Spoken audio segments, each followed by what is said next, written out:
Hello दोस्तों, नमस्कार। तो आज के इस वीडियो में हम आप लोगों को प्रोबेबिलिटी का क्वेश्चन बताएंगे, ठीक है। तो आप लोग इस वीडियो में अंत तक बने रहिए और प्रोबेबिलिटी का एक एक क्वेश्चन देखिए, समझ रहे हैं ना। और प्रोबेबिलिटी में अगर जो आपको कहीं से भी दिक्कत होता है तो आप लोग कमेंट बॉक्स में जाके ज़रूर कमेंट कीजिए। देखिए प्रोबेबिलिटी, समझ रहे हैं ना। अभी जो हम लोग जो चैप्टर जो पढ़ेंगे वह चैप्टर होगा किसका? प्रोबेबिलिटी का। कभी का होगा? प्रोबेबिलिटी। आइए हम लोग सबसे पहले प्रोबेबिलिटी के बारे में देखिए। प्रोबेबिलिटी का सबसे जो पहला नंबर जो क्वेश्चन है, थोड़ा सा आप लोगों को क्वेश्चन इधर उधर होगा, है ना। तो आप लोगों को पीडीएफ हम इसका भेज देंगे, पीडीएफ वैसे भेज चुके हैं, तो पीडीएफ भी आप लोग देख लीजिएगा। और प्लस में आप लोगों को इसका मतलब क्या कहते हैं, डिस्क्रिप्शन बॉक्स में इसका पीडीएफ फाइल आपको मिल जाएगा, समझ रहे हैं ना। तो पहले आप यहाँ पे देख लीजिए, यहाँ पे जो भी क्वेश्चन क्लियर है उसको क्लियर देखिए। सबसे पहला दिया हुआ है, if S be the sample space and E be the event then probability of E. तो आपको पता होगा प्रोबेबिलिटी ऑफ ई का फॉर्मूला होता है नंबर ऑफ ई बटा नंबर ऑफ एस, मतलब पहला नंबर फॉर्मूला सही है। जैसे कोई भी चीज़ का अगर जो प्रोबेबिलिटी में सबसे पहले नंबर होता है तब उसका सैंपल स्पेस होता है। पहले क्या बोलिएगा? नंबर तब सैंपल स्पेस। जैसे मान लेते ए का प्रोबेबिलिटी कोई पूछेगा तो नंबर ऑफ ए बटा नंबर ऑफ ए, समझ में आ रहा है ना। इसका दूसरा में दिया हुआ है, if E be the any events then probability of E plus probability of E dash, मतलब कोई भी घटना के होने और ना होने का योग कितना होता है? 1 होता है। ये बात याद रखना, कोई भी घटना के होने और ना होने का जो योग होता है वो कितना होता है? 1 होता है। Probability of E plus probability of E dash equal to में कभी होता है 1। यहाँ पे कुछ और बात हम आपको समझा देते हैं। देखिए यहाँ पे पहले कुछ और बात आप लोग समझ लीजिए, इसके बाद हम लोग आगे बढ़ेंगे, समझ रहे हैं ना। यहाँ पे पहले कुछ और नोट पॉइंट समझिए। हम अभी आपको क्या बोले हैं, सबसे पहला नंबर जो क्वेश्चन बोले हैं, कुछ पहला नंबर क्वेश्चन के बारे में आपको समझाते हैं कि जैसे आपसे कोई पूछेगा प्रोबेबिलिटी ऑफ ए का फॉर्मूला बताइए, तो आप बोलिएगा नंबर ऑफ ए, आप बट्टा में कभी बोलिएगा नंबर ऑफ एस। क्या बोलिएगा? नंबर ऑफ ए बट्टा नंबर। कोई पूछेगा आपको प्रोबेबिलिटी ऑफ ई का फॉर्मूला बताइए, तो बोलिएगा नंबर ऑफ ई या बट्टा में कथी? Number of S. समझ में आ रहा है ना। नंबर ऑफ ई आप बट्टा में कथी बोलिएगा? Number of S. जैसे मान लेते हैं कोई अगर आपसे पूछ देगा प्रोबेबिलिटी ऑफ बी का फॉर्मूला, तो क्या बोलिएगा? नंबर ऑफ बी आप बट्टा में नंबर ऑफ एस। समझ में आ रहा है ना, यह प्रोबेबिलिटी का फॉर्मूला होता है। दूसरी बात कि जैसे मान लेते हैं यहाँ पे आप लोगों को समझना चाहिए कि जैसे अगर जो ऐसे लिखा रहता है तो इसका मतलब होता है होना। अगर जो इसी पर अगर जो डैश लगा देता है या इसको कॉम्प्लीमेंट भी बोला जाता है, इसके ए के पावर सी भी बोला जाता है, तो इसको कॉम्प्लीमेंट बोलते हैं। तो probability of A plus probability of A dash equal to में हो जाता है 1। Probability of A plus probability of A dash equal to में क्या हो जाता है? 1। अब इसीलिए कोई पूछेगा प्रोबेबिलिटी ऑफ ए को रोकेंगे तो 1 माइनस कते हो जाएगा? Probability of A dash. समझ रहे हैं ना। अगर जो प्रोबेबिलिटी ऑफ ए को रोकिएगा तो 1 minus probability of A dash हो जाएगा।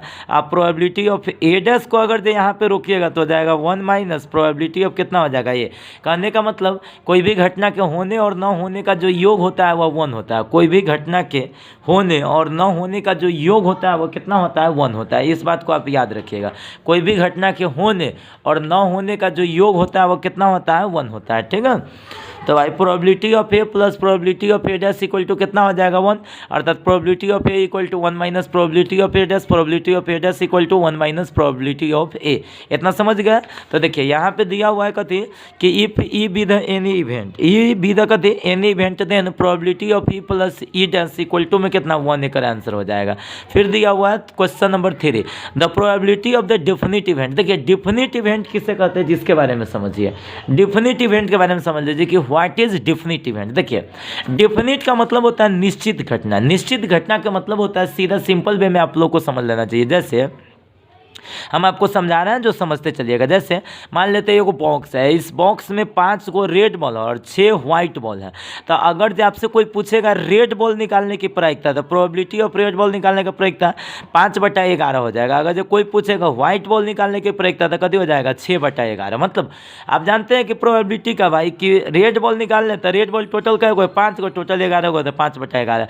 व्हाइट बॉल निकालने की प्रायिकता तो कभी है? 6/11। अब तक का दिमाग लगाइएगा। अब यहाँ पे कुछ दिमाग दिमाग लगाना है कि जैसे मान लेते हैं कि 5 गो व्हाइट बॉल है, आपको बोल रहा है व्हाइट बॉल निकालने की प्रयोगिता। तो भाई अगर जो मान लेते 5 गो व्हाइट बॉल है, इसमें से कोई बॉल निकलेगा तो ऑलरेडी व्हाइट बॉल निकलेगा। तो इस टाइप का जो घटना को जो होता है वो तो बोलते हैं निश्चित घटना, डेफिनिट इवेंट। डेफिनिट मतलब निश्चित।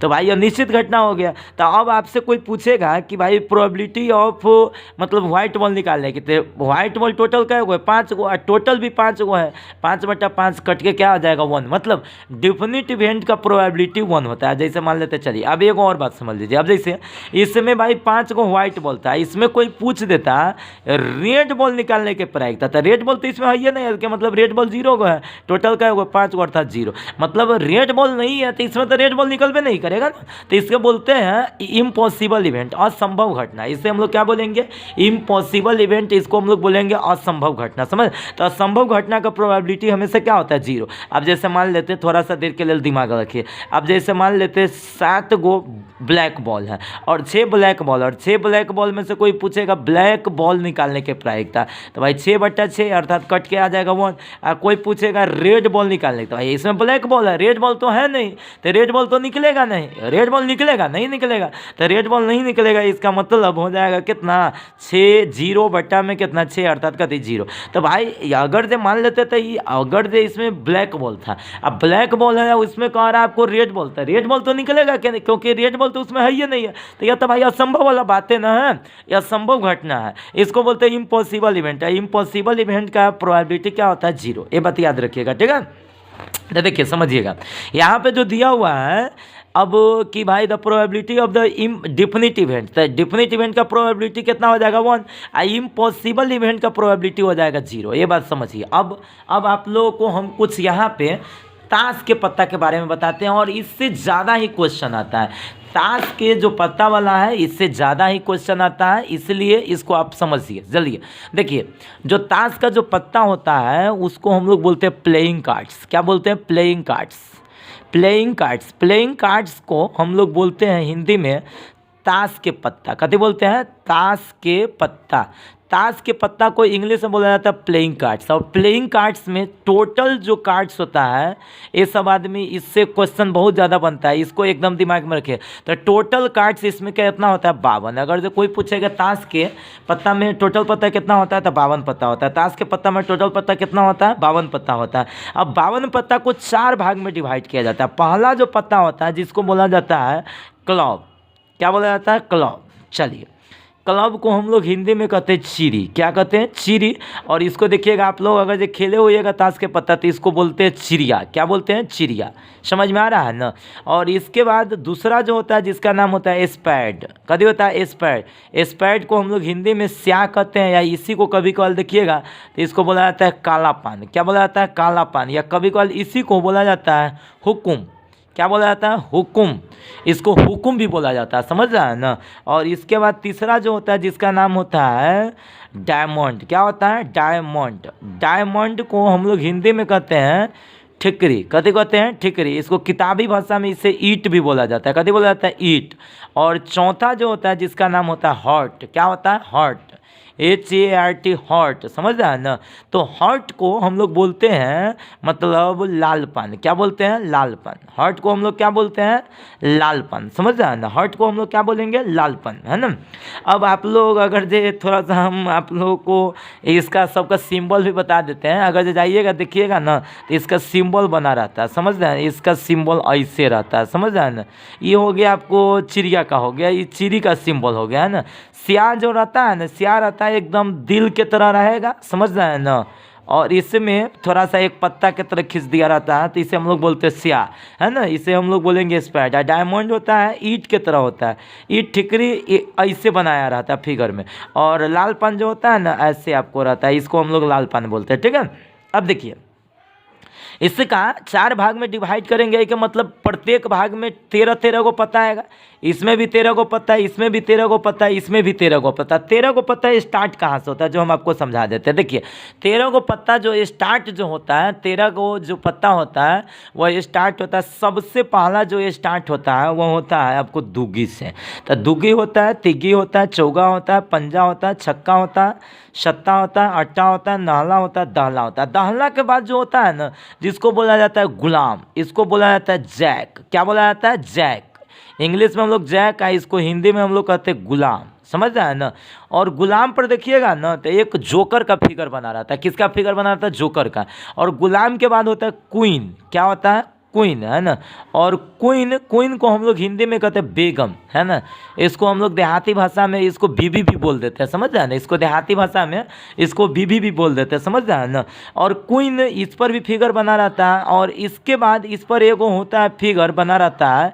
क्वीन के बाद होता है एगो होता है किंग। किंग को हम लोग हिंदी में कहते हैं बादशाह। इसके बाद एगो रहता है कथी? एक का। समझ रहे? देखिए दूगी क्या हो गया? दूगी, तिगी, चौगा, पंजा, छक्का, सत्ता, अट्ठा, नाला, दहला, गुलाम, क्वीन मतलब बेगम, और इसके बाद किंग और एक का मतलब 1 2 3 4 5 6 7 8 9 10 11 12 13 ना। मतलब प्रत्येक 13 पता रहेगा। तो मतलब कोई आपसे पूछेगा कि भाई जैक का एगो होगा तो 4 गो, क्वीन का एगो होगा 4 गो, अच्छा किंग का एगो होगा 4 गो, एका का एगो होगा 4 गो, दाला का एगो होगा 4 गो, नहला का एगो होगा 4 गो, अट्ठा का एगो होगा 4 गो, सत्ता का एगो होगा 4 गो, छक्का का एगो होगा 4 गो, पंजा का एगो होगा 4 गो, चौगा का एगो होगा 4 गो, तिगी का एगो होगा 4 गो, दुगी का एगो होगा 4 गो। कहने का मतलब हो गया कि भाई दुगी से लेकर एका तक 4 गो पता होगा। किसका किसका होगा? एगो होगा क्लब का, एगो कदी का होगा क्लब का, एगो होगा स्पैड का, एगो होगा डायमंड का, एगो कदी का होगा हर्ट का। समझ रहा है ना। एगो कदी का होगा हर्ट का होगा। समझ रहा है ना। तो सबसे पहला चीज़ तो आपको दिमाग में रखना चाहिए कि भाई यह जो चारों पत्ता 4 को जो पत्ता होगा, अब यहाँ पे इस 4 को पत्ता को समझिए, थोड़ा सा ध्यान दीजिएगा शब्द में, है ना। मतलब एगो जैक पे है, एगो क्वीन पर और एगो किंग पर फिगर बना रहता है। कभी रहता है? फिगर बना रहता है। और फिगर बने होने के कारण इसे बोला जाता है फेस कार्ड। क्या बोला जाता है? इसे बोला जाता है फेस कार्ड। तो फेस कार्ड कै गो होगा? 4 गो, 4 गो 8 गो, 8 4 गो 12 गो। फेस कार्ड के टोटल संख्या कै गो होगा? 12 गो। ठीक है। तो हम इस पर कुछ क्वेश्चन आप लोगों को बताते हैं, इसके बाद आगे बढ़ेंगे। देखिए समझिएगा। जैसे आपसे क्वेश्चन करेगा, क्या क्वेश्चन करेगा जो समझिएगा।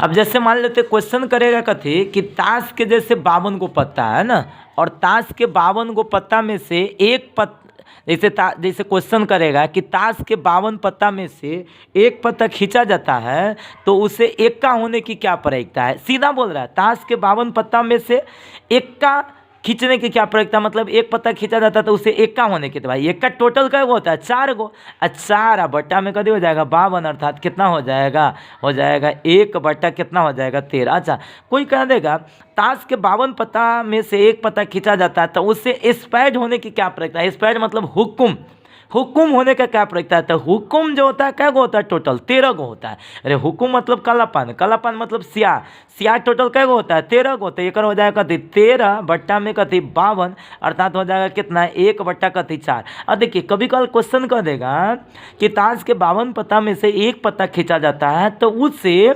हुकुम का एका होने की क्या प्रायिकता है? तो हुकुम का एका मतलब स्पैड का एका होने का, ये मतलब एका होगा जो स्पैड का। तो भाई एका स्पैड का एक गो होता है तो इसका कितना आंसर हो जाएगा? 1/52। तो इस तरह से ताश के पत्ता से कुछ क्वेश्चन निकलता है। जैसे यहाँ पे कुछ क्वेश्चन दिया हुआ है उसको हम लोग देखते हैं। देखिए ध्यान दीजिएगा सभी स्टूडेंट। देखिए यहाँ पे क्वेश्चन हम लोग पढ़ते चलते हैं और क्वेश्चन पढ़ते चलते हैं तब आगे बढ़ते हैं। देखिए कहता है इफ 1 कार्ड, क्या दिया हुआ है? If 1 card is drawn, if 1 card is drawn out of 52 playing cards, मतलब ताश के 52 पत्ता में से एक पत्ता खींचा जाता है, then the probability of that is an एक्का। तो भाई इसे एक्का होने का क्या प्रायिकता है?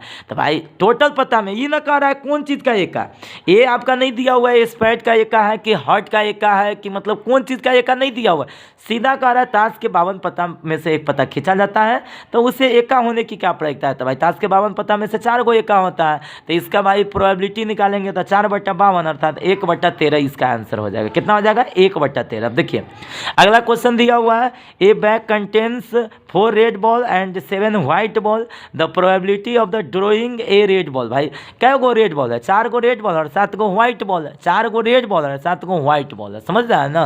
तो कहता है इससे रेड बॉल निकालने की क्या पता। रेड बॉल क्या गो? 4 गो, 4/11, 4/11 इसका आंसर हो जाएगा। ठीक है, अब इसमें दिया हुआ है 7 नंबर क्वेश्चन में, if a die is thrown then the probability of the getting an even number. मतलब एक डाई को फेंका जाता है तो इसे इवन नंबर आने की क्या प्रयोजन। तो इवन नंबर क्या क्या होता है? 2, 4, 6। तो इवन नंबर क्या होगा? 3 गो। टोटल क्या होगा? 6 गो। तो 3/6 अर्थात 1/2 इसका आंसर होगा। 1/2 डी आंसर हो जाएगा। ठीक है, तो आज के लेक्चर में हम लोग इतना ही पे रखेंगे। ठीक है, और अगला लेक्चर में फिर हम लोग 8 नंबर से क्वेश्चन लेके आएंगे। ठीक है, तो आज का लेक्चर, आज का क्लास आप लोगों को कैसा लगा है कमेंट बॉक्स में जाकर ज़रूर बताइए। और अगर जो अच्छा लगा है तो आप लोग इसे लाइक कर दीजिए, अपने दोस्तों में शेयर कर दीजिए। ओके, धन्यवाद।